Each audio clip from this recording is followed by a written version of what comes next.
Dan एक backpacker है जिसे छोड़े हुए और रहस्यमयी शहरों की खोज करना बहुत पसंद है। उसने अब तक कई जगहों की यात्रा की है, लेकिन इस बार आपकी मदद के बिना उसकी ये रोमांचक यात्रा एक त्रासदी में बदल सकती है। जब वो जापान के एक प्राचीन गांव के चौराहे पर पहुंचता है, तब काफी देर हो चुकी होती है। उसे पता है कि उसे जितनी जल्दी हो सके गांव छोड़ देना चाहिए। जैसे ही रात हो जाएगी, शायद वो जिंदा ना बच पाए। गोधूली के समय कुछ भी देखना मुश्किल हो जाता है, लेकिन डैन किसी तरह 3 रास्तों के संकेत देख लेता है। पहले रास्ते के ऊपर एक बिल्ली बनी हुई है। दूसरे रास्ते के ऊपर डैन को नंबर 4 दिखाई देता है। तीसरे रास्ते के ऊपर कोई निशान नहीं है, लेकिन वहां डैन को हवा की आवाज सुनाई देती है। गांव से सुरक्षित बाहर निकलने के लिए डैन को कौन सा रास्ता चुनना चाहिए?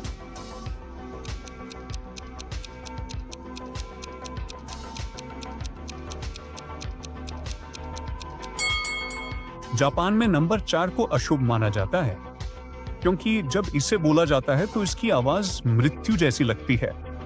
तीसरा रास्ता भी सबसे अच्छा विकल्प नहीं है। जापानी संस्कृति में अगर आप कोई तेज आवाज सुनते हैं, जैसे कि बिजली की गड़गड़ाहट या हवा की आवाज, तो इसका मतलब हो सकता है कि कुछ बुरा होने वाला है। डैन को पहले रास्ते पे जाना चाहिए, क्योंकि जापान में बिल्ली को खुशहाली और सौभाग्य का प्रतीक माना जाता है।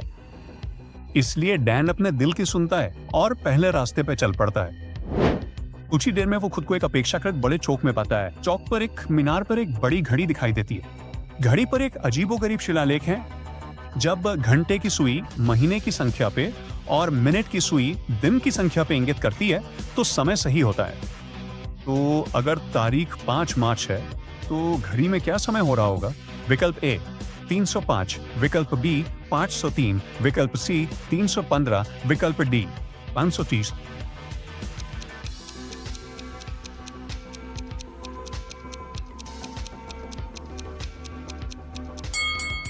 घंटे की सुई 3 पर होनी चाहिए, जो मार्च है, और मिनट की सुई 5 पर, जो महीने का दिन है। तो सही समय 3:05 होगा, जो उत्तर ए है। लेकिन यह घड़ी ही डैन के सामने आने वाली एकमात्र अजीब चीज नहीं है। जल्द ही वो एक अंधेरी सुरंग देखता है और उसके प्रवेश द्वार के पास 3 लालटेन खड़ी हैं, जिनमें से हर एक पर अलग अलग प्रतीक बने हैं। पहली लालटेन पर चांद बना है, दूसरी लालटेन पर सूरज है और तीसरी लालटेन एक तारे से सजी हुई है। वहां एक नोट भी है जिस पे लिखा है, सही लालटेन वही है जो न सबसे चमकीली है और न सबसे अंधेरी, बल्कि उनके बीच वाली है। आगे बढ़ने के लिए डैन को कौन सी लालटेन चुननी चाहिए?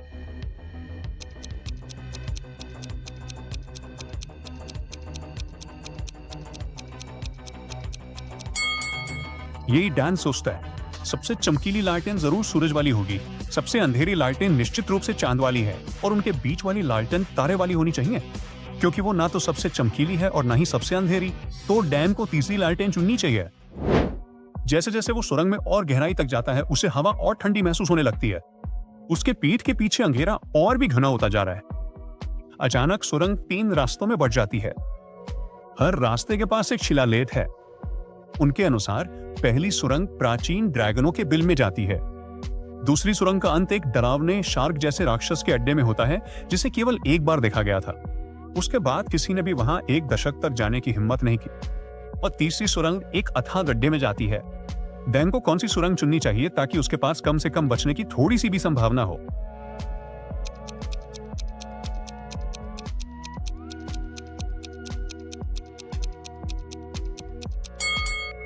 डैन को दूसरी सुरंग आजमानी चाहिए। अगर ये राक्षस सच में शार्क जैसा है, तो वो इतने समय तक पानी के बाहर जिंदा नहीं रह सकता। सौभाग्य से डैन का अंदाजा सही साबित होता है। दूसरी सुरंग से गुजरना एक रोंगटे खड़े कर देने वाला अनुभव है, लेकिन कम से कम सुरंग खाली लगती है। डैन उससे बाहर निकलता है और लगभग तुरंत ही 3 लोगों से टकरा जाता है। उसकी छठी इंद्रिय उसे बताती है कि इस स्थिति में कुछ गड़बड़ है। आइए इन लोगों को करीब से देखें। एक खूबसूरत दुल्हन जिसके हाथ में फूलों का गुलदस्ता है, एक बुजुर्ग कमजोर महिला जिसके हाथ में छड़ी है और उसकी मूठ पर ड्रैगन की सजावट है, और एक छोटी लड़की जिसके पास एक बड़ा टेडी बियर है। एक भूतिया आवाज जो डैन की आवाज में बोलती है, अचानक कहती है, इनमें से एक भेष बदलकर छुपा हुआ राक्षस है। तुम्हें पता लगाना होगा कि वो कौन है, इससे पहले कि बहुत देर हो जाए। क्या आप डैन को इस डरावनी स्थिति से सुरक्षित बाहर निकलने में मदद कर सकते हैं?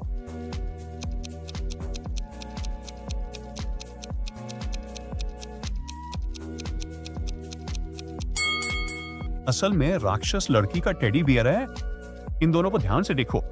टेडी बियर को पकड़ने वाली लड़की नहीं है, बल्कि मामला उल्टा है। जल्दी बारिश शुरू हो जाती है और डैन को जो एकमात्र आश्रय दिखता है वो एक डरावना महल है। वो अंदर जाते हैं। अचानक उसे अपनी पीठ के पीछे कदमों की आवाज सुनाई देती है। कोई उसका पीछा करने लगता है। डैन और तेज दौड़ता है और फिर एक बंद रास्ता आ जाता है। बस एक सेकंड बाद वो दीवार में 3 दरवाजे देखता है। लेकिन ये मत भूलो कि डैन एक भूतिया जगह में है, तो इसमें कोई हैरानी नहीं कि हर दरवाजे के पीछे कोई ना कोई डरावना जीव छुपा है। पहले दरवाजे के पीछे एक ज़ॉम्बी छुपा है, दूसरे दरवाजे के पीछे एक वेयरवुल्फ है। अगर डैन तीसरा दरवाजा खोलता है तो वो एक खूनी प्यासे वैम्पायर के आमने सामने आ जाएगा। डैन को कौन सा दरवाजा खोलना चाहिए ताकि उसके बचने की संभावना हो?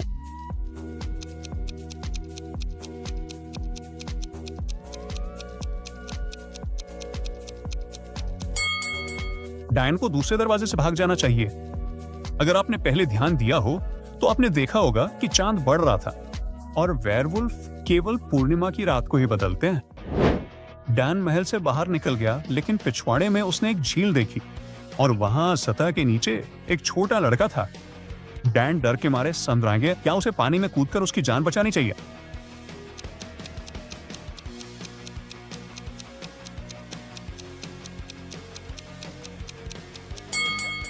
नहीं, इसकी कोई जरूरत नहीं है।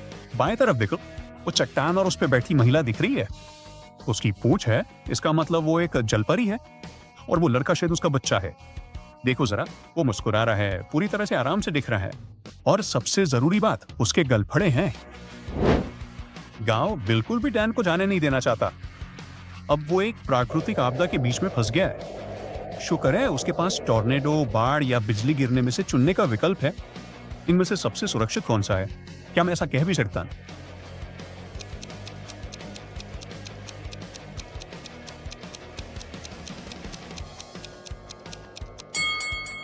डैन को किसी तरह की शरण सिर्फ उसकी पीठ के पीछे वाली ऊंची पहाड़ी पर ही मिल सकती है। बिजली गिरने या टॉर्नेडो के दौरान ऊंची जगह पे जाना बहुत ही बुरा विचार है। इसका मतलब है कि डैन सिर्फ बाढ़ में ही बच सकता है। खैर, बाढ़ से बचने के बाद लेकिन डैन अपना सफर जारी रखता है। अब वो एक जंगल से होकर यात्रा करना है और जल्दी उसे पता चलता है कि उसका पानी लगभग खत्म हो गया है। वो 4 स्रोतों में से किसी एक से और पानी ले सकता है।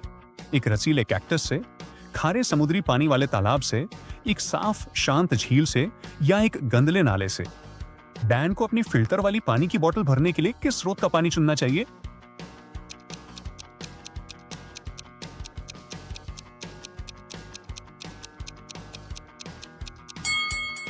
खैर, बहुत कम लोग जानते हैं, लेकिन ज्यादातर कैक्टस जहरीले होते हैं और अपनी प्यास बुझाने के बजाय डैन को पेट में तेज दर्द हो सकता है।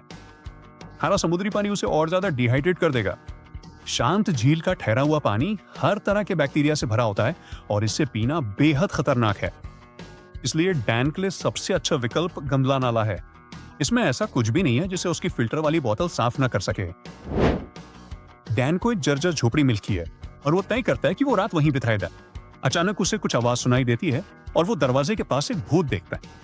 वो अलौकिक प्राणी काफी शक्तिशाली लगता है, इसलिए डैन को खुद को बचाने के लिए अपने चारों ओर एक घेरा बनाना होगा।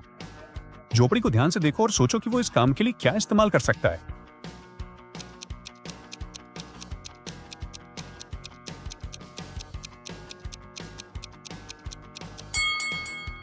टेबल पे उस जार में कुछ चीनी है, लेकिन संभावना है कि वो एक परफेक्ट घेरा बनाने के लिए काफी नहीं होगी। बिस्तर पर एक चादर भी है, लेकिन वो इतनी छोटी है कि उसमें एक वयस्क आदमी फिट नहीं हो सकता।